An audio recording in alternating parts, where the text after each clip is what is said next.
ମୁଁ ସ୍ମିତା ଆପଣ ସମସ୍ତଙ୍କୁ ସ୍ୱାଗତ କରୁଛି ଲର୍ନ ଇନ୍ ପାଇପଲାଇନ୍ ଚ୍ୟାନେଲକୁ। ଏହି ଚ୍ୟାନେଲରେ ଆମେ ପାଞ୍ଚ ଧାଡ଼ିରେ ମହାପୁରୁଷଙ୍କ ଜୀବନୀ ବିଷୟରେ ଜାଣନ୍ତି।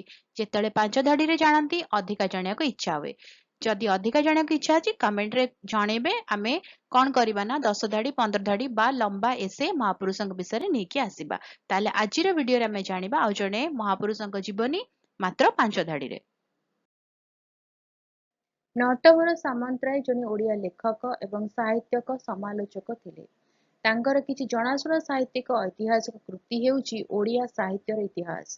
ତାଙ୍କର ଐତିହାସିକ ଗବେଷଣାରେ 1803ରୁ 1920 ମଧ୍ୟରେ ପ୍ରକାଶିତ ସମସ୍ତ ପ୍ରମୁଖ ଓଡ଼ିଆ ଲେଖା ଅନ୍ତର୍ଭୁକ୍ତ, ଯାହା ବ୍ରିଟିଶ ରାଜ ଏବଂ ଉପକୂଳ ଓଡ଼ିଶାରେ ଏହାର ପ୍ରଭାବକୁ ଗୁରୁତ୍ୱାରୋପ କରେ। ସେ ଆଧୁନିକ ଓଡ଼ିଆ ସାହିତ୍ୟର ସମାଲୋଚନାମୂଳକ ବିଶ୍ଳେଷଣ କରୁଥିଲେ। ଭିଡ଼ିଓଟି କେମିତି ଲାଗିଲା ମୋତେ କମେଣ୍ଟ କରିକି ଜଣେଇବେ। ଯଦି ଭଲ ଲାଗିଲା ଟିକେ ଲାଇକ୍ କରିଦେବେ, ଭିଡ଼ିଓକୁ ସେୟାର କରନ୍ତୁ, ଚ୍ୟାନେଲକୁ ସବସ୍କ୍ରାଇବ କରି ବେଲକୁ ପ୍ରେସ୍ କରି ଅଲ୍ ନୋଟିଫିକେସନକୁ ଅନ୍ ରଖିଥାନ୍ତୁ। ଦେଖା ହେବା ଆଗାମୀ ଭିଡ଼ିଓରେ। ନମସ୍କାର।